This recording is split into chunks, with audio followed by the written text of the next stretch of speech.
good thing we're getting this roof on the shed because it's gonna start raining next week. And when it starts raining, it doesn't stop.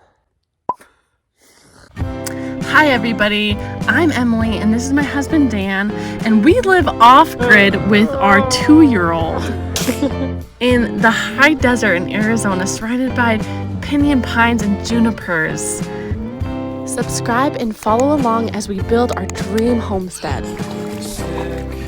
You're gonna get started? We're gonna have to have one of us hold it up here, Yeah. while the other one sets nails and stuff, but I gotta get the pieces built because last time I did the shed and I measured the wrong distance on one piece and it threw the whole piece off, so I had to rip probably 30 nails out and redo the whole thing I just did, so I wasted 2 hours of work. I'm gonna get mad and it's gonna make it go away.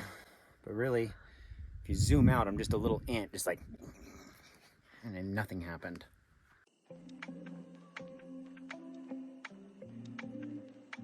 We have lived off-grid for 3 months now. As you've seen from our previous videos, we've had a lot of ups and downs.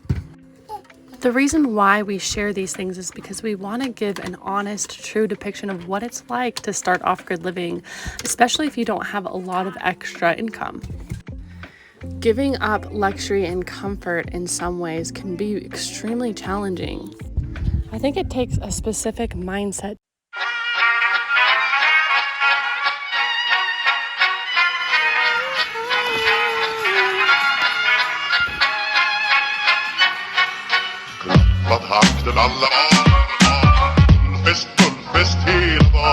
Hey, Em, would you hand me the hammer? What's a hammer? It's for hitting shit with, you dummy. Okay, very funny. Here it is. Little staged joke for you guys. You're hot as shit on the feet. Dude, this is so hot right now. Get some sandals. Yeah. Come on, honey. See, because it sits like that. Oh, it sits in there. That's muy bonita. Yes, let me come inside and I will lift it up because there's a little bit of a lip right here because the wood is so uneven. The side right here. Here you go.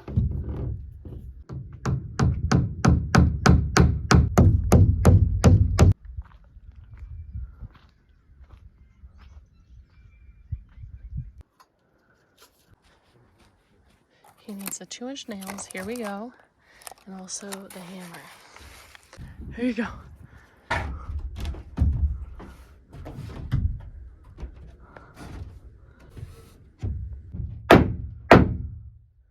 So, all right. All right.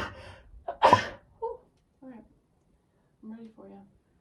We'll do the best we can. That's all we've got.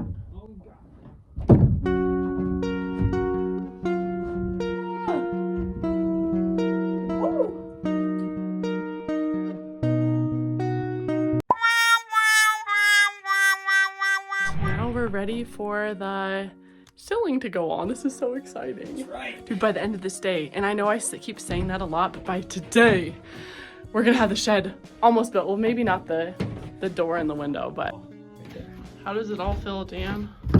It all feels like a sunburn. A sunburn. Wild sunburn. Honestly, did you forget to put a little mark on your back lip? Because I'm seeing this huge red patch of area that you might not have gotten. Where? Yeah, it looks like the area that most humans would burn? not be able. Well, I mean, we can put We some got aloe vera at the. like that, but tonight we'll put coconut oil and lavender on it, and I'm just gonna keep going like this. yeah, keep going. You're doing good. Like It's that? almost in.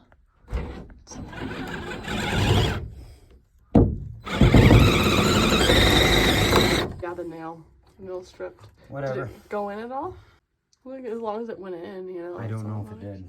Let me see another screw. Yeah, we have so many other points of contact that, I mean, it went in, didn't go in fully, but it should be fine, I think. No, it just kind of went a little bit the way You're in, an but idiot. not quite all the You're way so in, dumb. It didn't go. We're not putting that in the video, Dan. And then the only way to do this is gonna be. We got this part of the roof up, and we got this part up, but there's a little crack because of how warped this is. It might not.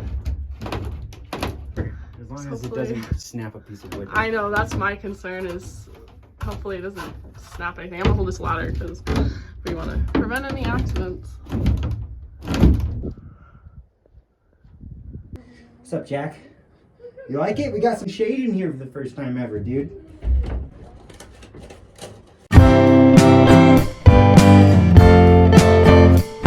One of us has to be working on it. The other one has to be watching Bodie. So, but what I'm gonna do, I learned a trick. So as you can see right here with this nail, see how this nail's bent in like that? Well, I just hammered that nail in and slid this up on it, and it acts as a little catch. So that way it won't slide off.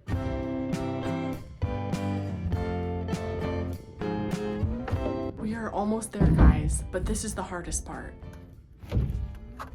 One more piece of wood and then we are done with the roof, for at least the wood part. No, of I it. just got painted. That's easy shit. Dude, these Being things barefoot. are hardcore. Getting shanked. These pine needles on these pine trees, when they fall off, they're very unforgiving. What? I'm just gonna say thank you, because it's probably not gonna be on camera, because we want everyone to think that our life is just sunshine, rainbows, and unicorns. But I got really butthurt about this piece, and Em did a good job holding it together for me, so thank you, love. Is that pressure from this side, this corner, kind of hold it in place while we drop a nail in? Only don't use that ladder yet. It's on top of the tape measure. No, that's to keep it stable, Emily. What, you don't know anything about building, clearly. You don't know anything about the way the world works.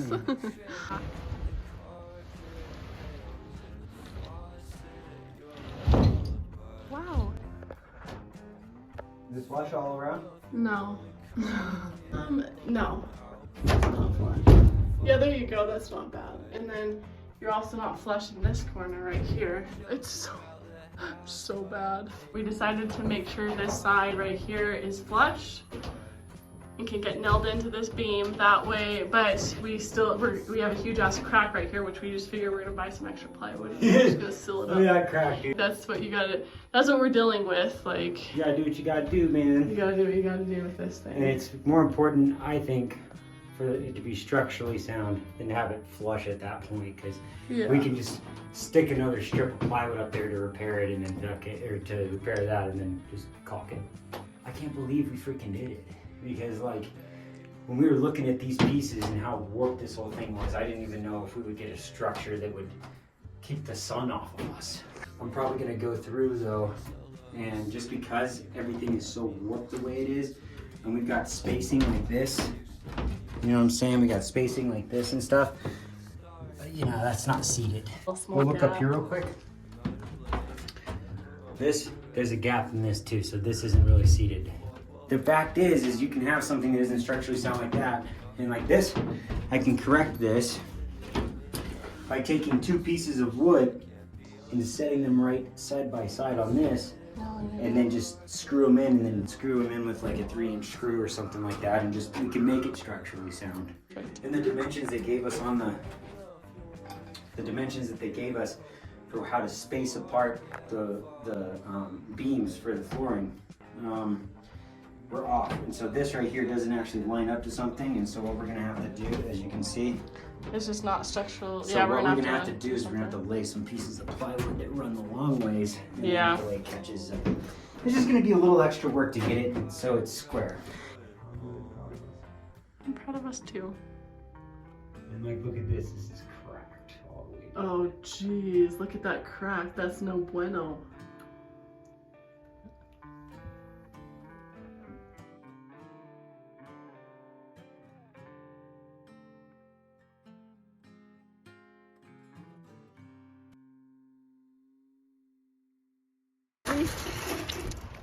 Wow.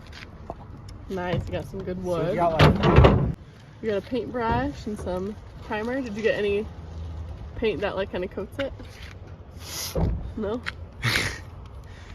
we're gonna try to make this much primer stretch a 12 by this much primer. Didn't go all work. This is gonna just get us through, and then we're gonna have to redo the whole thing. Yep.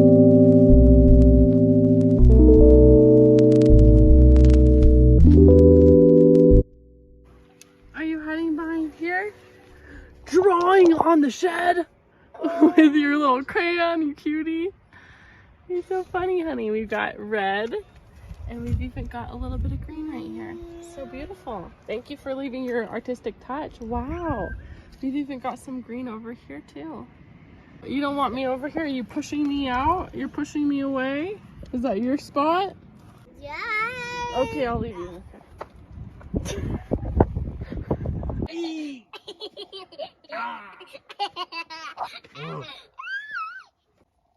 Are you mommy? Hey. I love you, buddy. Oh! Yeah! Ah! Yesterday was really rough because the generator shut down because it overheated, and our Blue Eddy wasn't really charging because that little port is like all messed up. It was a stressful day because it's like, what are you gonna do, you know? Like when your power stations and systems aren't working and you're off grid. It was 90 degrees yesterday, and I'm hoping that's the hottest it gets out here. This little air conditioning fan works extremely well when it's in front of somebody, but the other people that it's not in front of, it gets really hot. The Blue Eddy's fixed. So he fixed the Blue That's Eddy good. port, and then he also is digging a hole for our generator because that's gonna help it stay cool. So that solves all of our issues. 'Cause I was about to be ready to go out and get an RV park for just like a month while the weather is hotter and get that AC baby. But he fixed it, and so we're gonna be rocking. Thanks everybody for tuning in and watching this week's video. We will see you guys next time.